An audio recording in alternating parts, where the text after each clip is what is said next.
Ya, saya sedang dengan Pak Jenderal Purnomo. Ini dia ikut sebagai penandatangan petisi 100 ya. Nah, saya pengen tahu Pak, tadi ada pembicaraan tentang perang asimetris ya Pak ya? Ya. Nah itu seperti apa yang terjadi sekarang Pak?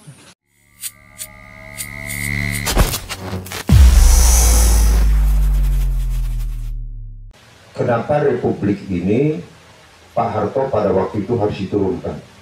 Supaya maksud saya nyambung. Karena Pak Harto pada akhir jabatannya lebih condong kepada Islam. Nah, dunia lain, saya nggak sebutin dunia Barat, dunia Timur, dunia lain tidak suka. Indonesia waktu itu persiapan menjadi macan di Asia Tenggara. Jadi tokoh gitu kira-kira. Ada negara yang jangan begitu. Jadi letak Indonesia itu kalau kita masih di SD, kalau zaman saya SR begitu, Indonesia dibilang Zamrud Khatulistiwa kan begitu ya. Negara yang hebat lah begitu semua. Nah posisi Indonesia itu secara geografi begitu bagus sehingga Indonesia menjadi bahan rebutan negara-negara orang. Nah, sumber alamnya begitu. Sumber alamnya banyak sekali di Indonesia. Alhamdulillah, saya sering jalan-jalan ke daerah-daerah begitu, sehingga saya tahu semua negara di dunia ini ingin menjadi negara adikuasa, negara besar. Untuk menjadi negara adikuasa, maka militernya harus kuat. Perang tidak pernah bersahabat dengan waktu. Maksud saya, besok Indonesia bisa jadi terjadi perang atau lusa tidak pernah bersahabat dengan waktu. Karena perang itu adalah hasil keputusan politik. Yang sekarang di Indonesia terjadi adalah politik menjadi panglima dalam kehidupan di Indonesia ini. Nah, Pak Harto turun, begitu ya. Nah, mulailah rebutan negara-negara Barat dan Timur dan sebagainya, termasuk PKI, kayak gitu, atau keturunan PKI. Kalau sekarang orang bilang KGB, begitu. Alhamdulillah dari dulu saya mengikuti itu semua. Buat saya bukan hal yang baru. Gitu. Nah, begitu masuk 98, masuklah keinginan negara-negara orang membuat Indonesia mengarah kepada kapitalis, ya, tidak demokrasi Pancasila, sehingga lahirlah beberapa amandemen, 4 kali amandemen. Kalau kita lihat di isi daripada Undang-Undang Dasar 2002, jadi Bapak Ibu jangan bilang bahwa itu Undang-Undang Dasar 45 yang 2002, bukan. Karena Undang-Undang Dasar 2002 itu adalah hasil perubahan 95% yang dirubah. Ya, ini dari Profesor Kailan, ya, dan Profesor Idi Sosono, karena saya sering ketemu di Jakarta dalam pertemuan-pertemuan, begitulah kira-kira. Kalau sudah 95% dirubah, apakah itu Pancasila yang lahir 8 atau Undang-Undang Dasar 45 yang lahir 18 Agustus? Bukan. Ciri yang paling pasti adalah kalau Undang-Undang Pancasila dan Undang Dasar 45 yang lahir 18 Agustus itu berpihak kepada rakyat. Segala hasil bumi di Republik ini untuk kemakmuran rakyat. Yang 2002 tergantung kepada kepentingan oligarki atau yang pemilik uang. Sehingga rakyat kita kondisinya ada yang hidup enak, ada yang di bawah yang hari ini belum tentu makan. Itu kondisi yang nyata. Jadi saya sampaikan adalah potret kehidupan bangsa. Nah, kenapa kita melakukan pemaskulan, yang ini begini, yang ini begini, pada intinya semuanya ingin ada perubahan. Nah, kalau kita baca asal muasal kenapa terjadi begini, karena terjadinya perubahan Pancasila dan Undang-Undang Dasar 45 yang sudah dirubah 95%. Nah, jalan menuju kepada perubahan banyak yang bisa dilakukan atau kita lakukan. Antara lain, ya Pak Presiden kalau misalkan tidak mampu, ya silakan turun. Kan gitu. Nah, kalau kita lihat lagi situasi yang ada, saya juga ikut demo-demo di lapangan, begitu berjilid-jilid, itu ada Ibu Nur juga gitu berjilid-jilid, saya ikut juga naik bus begitu, tapi tidak ada hasil, tidak ada tanggapan secara positif, begitu, semua angin lalu semua. Nah, ini semua adalah akibat satu sistem perang yang dilakukan negara-negara besar kepada negara kecil. Ya, mungkin Bapak Ibu ada yang tahu, ada yang tidak. Setelah terjadinya Perang Dunia Kedua, merebut suatu negara atau mengalahkan negara lain melalui perang militer, akhirnya dianggap itu banyak pelanggaran HAM. Maka untuk mengganti itu diganti dengan namanya perang asimetris. Perang asimetris itu menyerang negara orang lain dalam semua aspek hidup dan kehidupannya, ideologi, politik, ekonomi, sosial, budaya, dan pertahanan atau militer. Tapi militernya belakangan. Gitu. Nah, sekarang ini sudah terjadi. Ayo, kita dasar hidup berbangsa dan bernegaranya adalah Pancasila. Itu dibuat oleh para tokoh pendiri bangsa, Badan Usaha Persiapan Kemerdekaan dan Badan Persiapan Kemerdekaan PPKI Indonesia. Begitu. Nah, karena rata-rata atau kebanyakan pada waktu itu adalah tokoh Islam, maka Pancasila yang terjadi di Piagam Jakarta dengan menjalankan syariat Islam.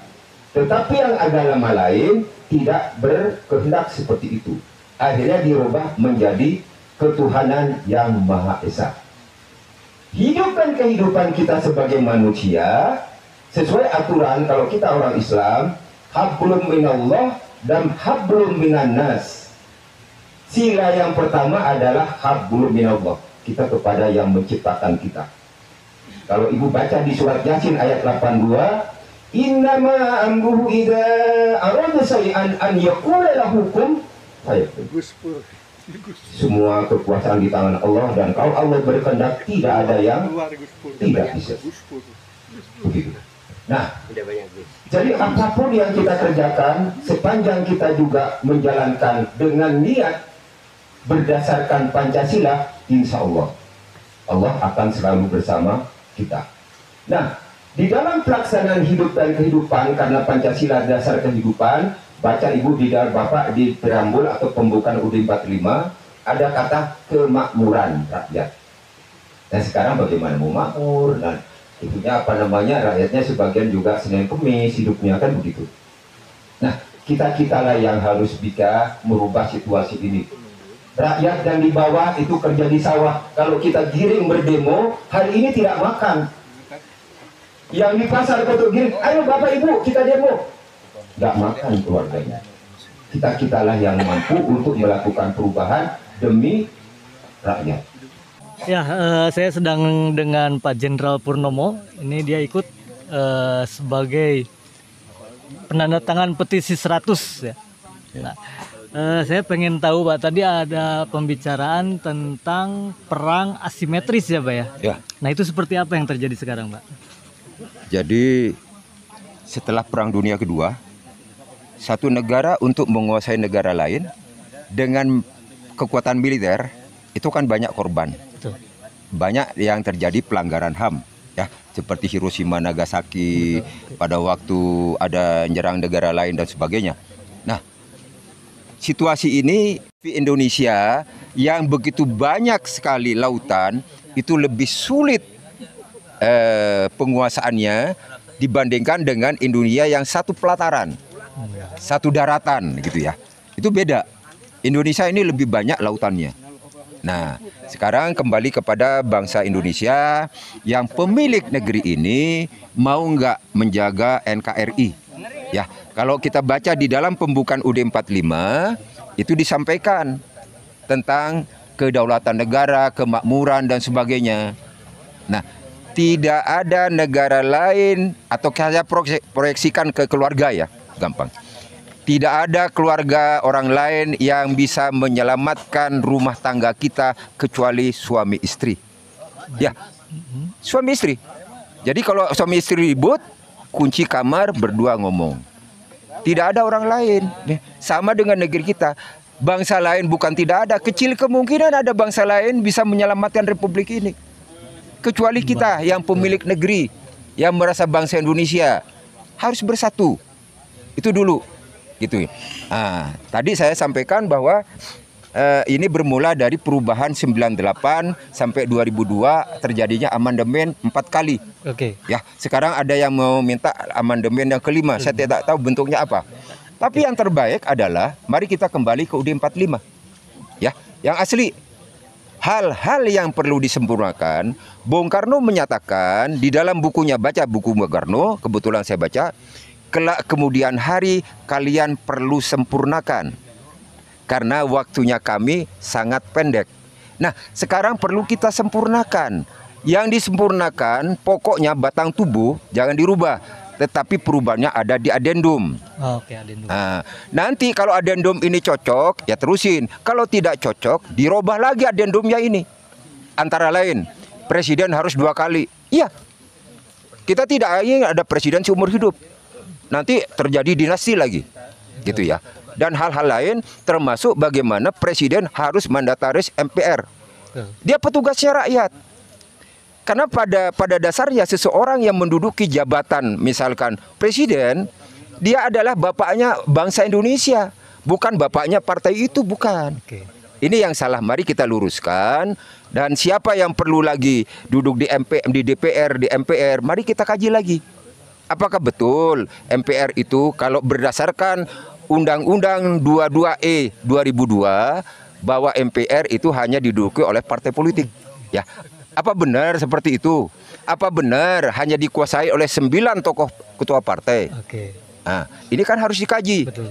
Dulu profesornya sedikit, insinyurnya sedikit, ya. Apalagi kiainya yang top sedikit. Sekarang semuanya udah banyak, jenderalnya juga banyak. Artinya orang Indonesia sudah maju.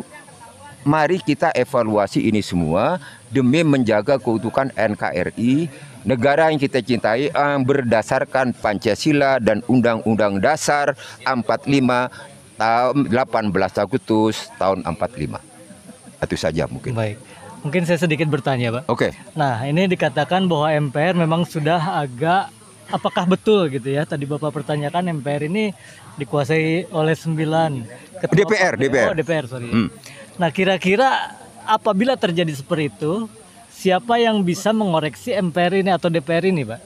Nah, makanya nanti di DPR, apakah perlu tambah unsur lain yang duduk di DPR sebagai balancing? Oke. Harus ada balance gitu ya, sehingga tidak dimonopoli oleh partai saja. Oke. Nah, yang seperti sekarang, gitu ya. Nah, makanya saya bilang orang pintar, jenderal udah banyak, mari sempurnakan yang terbaik. Duduk bareng. Tokoh yang ada di MPR, yang ada di Senayan, bergabunglah dengan tokoh yang ada di luar Senayan. Mari duduk bareng. Apa maunya? Ya, negeri ini punya kita, bukan punya negara, bukan orang lain.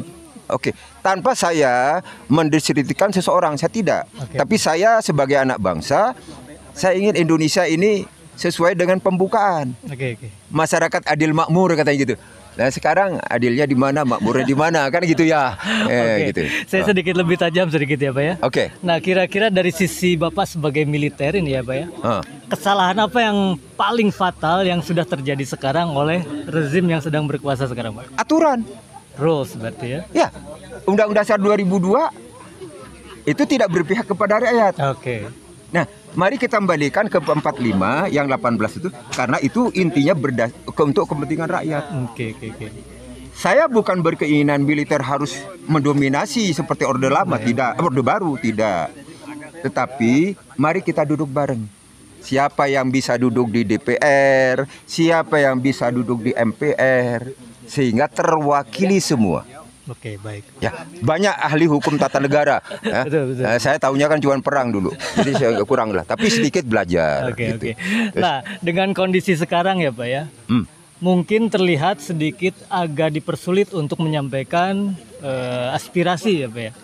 Tidak, Oh tidak. Oke. tidak. Masih ada DPD RI yang mau menerima. Beberapa kali saya dengan Harapannya teman-teman ada. dan saya membuka forum dialog bersama mereka. Hadir Profesor Amin Rais, Oke. Profesor Din Samsudin, Profesor Suteki, Ketua DPD, dan saya sendiri selaku Ketua Gerakan Bela Negara jadi pembicara Ketua Umum saya. Masih ada harapan berarti Pak. Ada. Dan besar itu. Besar, Oke, tergantung baik, kitanya, nawaitunya. Oke. Begitulah Nah, kira-kira. jadi memang berarti masih ada harapan ya. Terima kasih Pak mungkin. Assalamualaikum warahmatullahi wabarakatuh. Waalaikumsalam warahmatullahi Merdeka. wabarakatuh.